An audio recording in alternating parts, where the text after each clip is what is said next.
ইতিহাসের দীর্ঘতম এবং অত্যন্ত গোপন এক বিমান অভিযানের মধ্য দিয়ে সূচনা হয়েছিল ১৯৯১ সালের রক্তক্ষয়ী উপসাগরীয় যুদ্ধ। ১৯৯১ সালের ১৬ জানুয়ারি পরিচালিত এই অভিযানের মাধ্যমেই ইরাকের বিরুদ্ধে যুক্তরাষ্ট্রের নেতৃত্বাধীন সামরিক অভিযানের সূচনা হয়।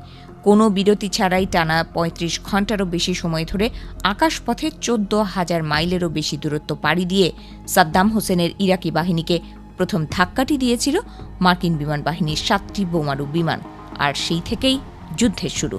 সামরিক নথিতে এই ঐতিহাসিক অভিযানের কোড নেম ছিল অপারেশন সিনিয়র সারপ্রাইজ, তবে বৈমানিক মহলে এই অভিযান সিক্রেট স্কুইরেল নামেই চিরস্মরণীয় হয়ে আছে।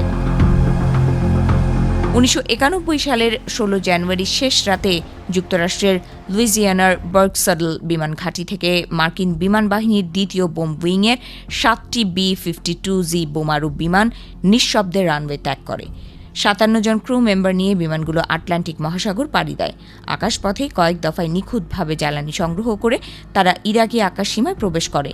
এরপর ক্ষেপণাস্ত্র নিক্ষেপ করে এবং পৃথিবীর কোনো রানওয়ে স্পর্শ না করেই আবার লুইজিয়ানার একই ঘাঁটিতে ফিরে আসে।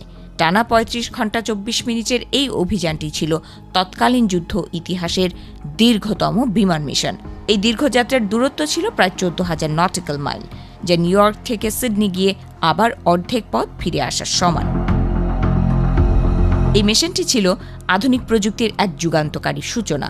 B-52 বোমারু বিমানগুলো থেকে ইরাকের প্রধান বিদ্যুৎ এবং যোগাযোগ অবকাঠামো লক্ষ্য করে ৩৫টি AGM-86C ক্রুজ মিসাইল নিক্ষেপ করে। মানব ইতিহাসের যুদ্ধবিগ্রহে এই প্রথম গাইডেন্স সিস্টেম প্রযুক্তি ব্যবহার করা হয়েছিল।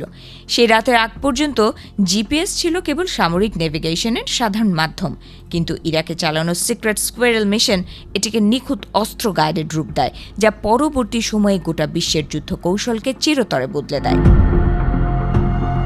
ইরাকের ভূখণ্ডে চালানো যুক্তরাষ্ট্রের এই মিশনের লক্ষ্য কোনো শহর ধ্বংস বা ব্যাপক প্রাণহানি ঘটানো ছিল না।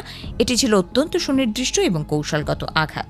সাদ্দাম হোসেনের সামরিক বাহিনী যাতে মূল যুদ্ধ শুরু হলে নিজেদের মধ্যে যোগাযোগ রক্ষা করতে না পারে, সেজন্য তাদের মূল কমান্ড সেন্টার, যোগাযোগ নোড এবং পাওয়ার স্টেশনগুলো গুঁড়িয়ে দেওয়া হয়েছিল।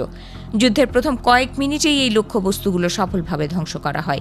এতে করে মূল বিমান হামলা শুরু হওয়ার আগেই ইরাকের মূল সামরিক কমান্ড কাঠামোকে পুরোপুরি অন্ধ করে দিতে সক্ষম হয় মার্কিন বিমান বাহিনী। মিশনটি ছিল অত্যন্ত গোপনীয়। মার্কিন প্রতিরক্ষা দপ্তর, পেন্টাগনের শীর্ষ কয়েকজন কর্মকর্তা ছাড়া এই অভিযান সম্পর্কে কেউ কিছুই জানতেন না। এই কৌশলেই যুক্তরাষ্ট্রের মূল ভূখণ্ড থেকে কয়েক হাজার মাইল উড়ে গিয়ে ইরাকে সফল হামলা চালিয়ে দেশে ফিরেছিল মার্কিন যুদ্ধ বিমান। অথচ এত বড় মিশন সম্পর্কে যুক্তরাষ্ট্রের সাধারণ মানুষ বিন্দুমাত্র টের পায়নি।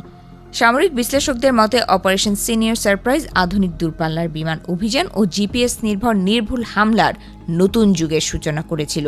ইরাকে চালানো মার্কিন বিমান বাহিনীর এই দীর্ঘ দূরত্বের অভিযান আজও বিশ্বের অন্যতম সফল ও স্মরণীয় সামরিক বিমান অভিযান হিসেবে বিবেচিত হয়।